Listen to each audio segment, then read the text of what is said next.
We got Levi Rosman, aka Gotham Chess, against Hans Niemann. Their rating at this time, Levi Rosman was 2394 and Hans Niemann is 2273. And then plus this game was played in 2016, not that long ago. Does that make me old if that's not long ago? I mean, that was only like, what, like 6 years ago?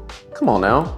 But anyway, Gotham Chess started off the game with the d4, and let's continue. Let's see how Gotham Chess just obliterates Hans Niemann. After d4, we got the move knight f6 and then c4. After we got the move c4, we got c5.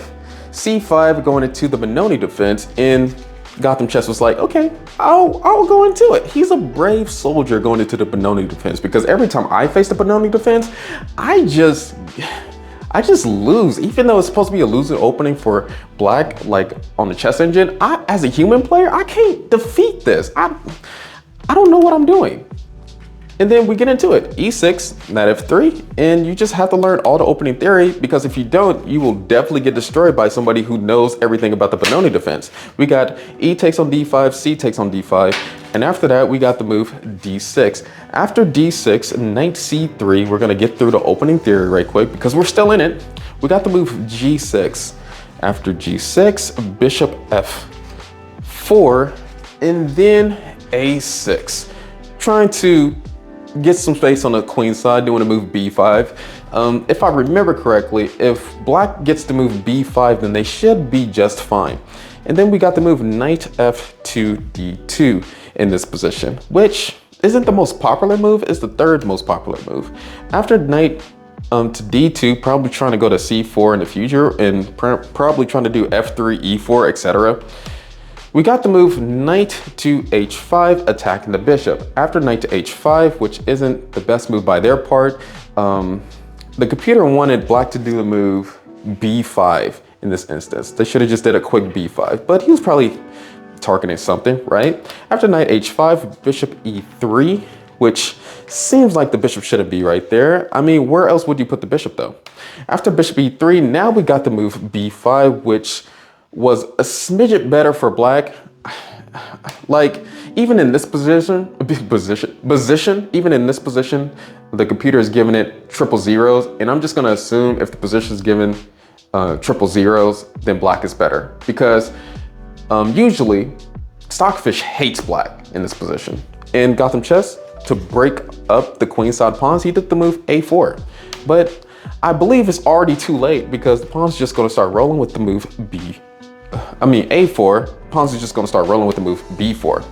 After knight c to e4, then we got the move f5, attacking the knight again. Where's the knight gonna go now? Because the main threat is definitely, if knight goes to g3, f4. Can y'all think about like the next move? What move should Gotham Chess do? Oh boy, Levy, he did the move g4. He pushed up top g. Now, if you take my knight, I'm gonna take your knight on the side. Even though my knight might be better, like technically speaking, I'm gonna take your knight. I'm not just gonna go to knight g3 and just fall for your little plans that you got going on, you 2200. And so, Hans Niemann did the move knight g7.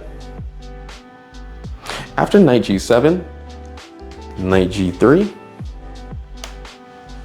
f takes on g4. And actually, white is a little bit better. Why is that? Well, if we look at our board right here, on the side here, material, black is up in material. King safety, we have better king safety. The black king is vulnerable.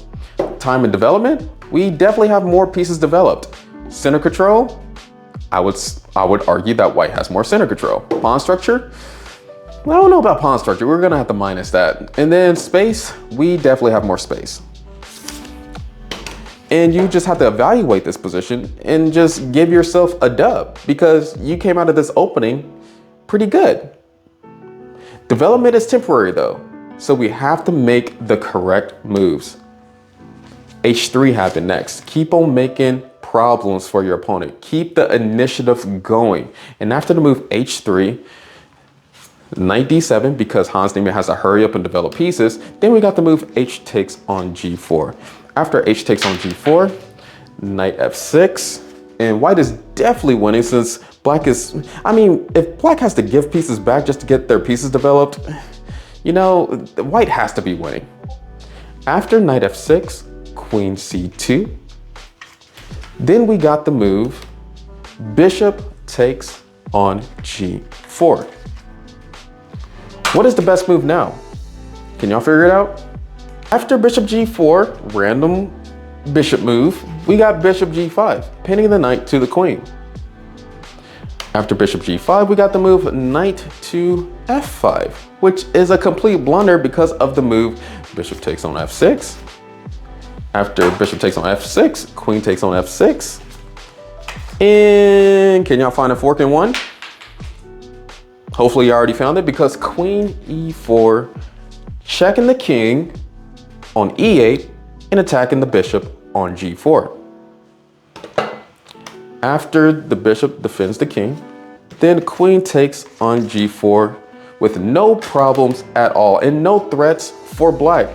And Hans Niemann's next move was knight takes on g3, queen takes on g3. And what else do you have here? What happens after queen takes on b2? Because now black has two connected pass pawns on the b file and c file. Well, rook b1 happened, attacking the queen. After rook b1, queen c2, and Hans Niemann kept on playing just to see if Gotham Chess had the nerve to, I mean, not the nerve, but had the expertise to keep the advantage going. Levy did the move e4, center control now. And remember, black is down in material. So black is the one that has to prove themselves in this position. All white has to do is trade pieces. After king d7, bishop d3, attacking the queen and developing all of the pieces. Queen c3. Then we got the move king to e2, just keeping the king in the center. After king e2, bishop f6.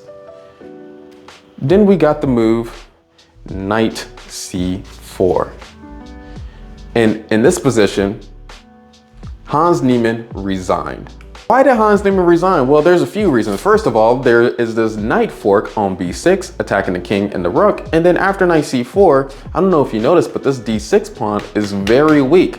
Not only this knight is attacking this d6 pawn, but this queen is attacking this d6 pawn. So the best defense for black in this position is to do bishop e7 and then fall for the fork, which after white gets a lot of material, especially more than, what is that, 6 points in this position, because you already got a bishop, and then if you get a rook, that's like, I don't know, like 5 points ahead of your opponent. Yeah, that's completely lost. That's donezo. All right.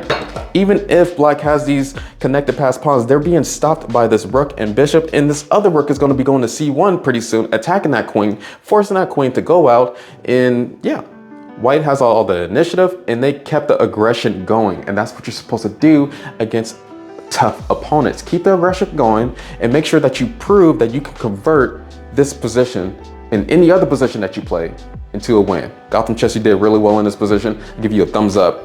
And hey, I like your YouTube channel.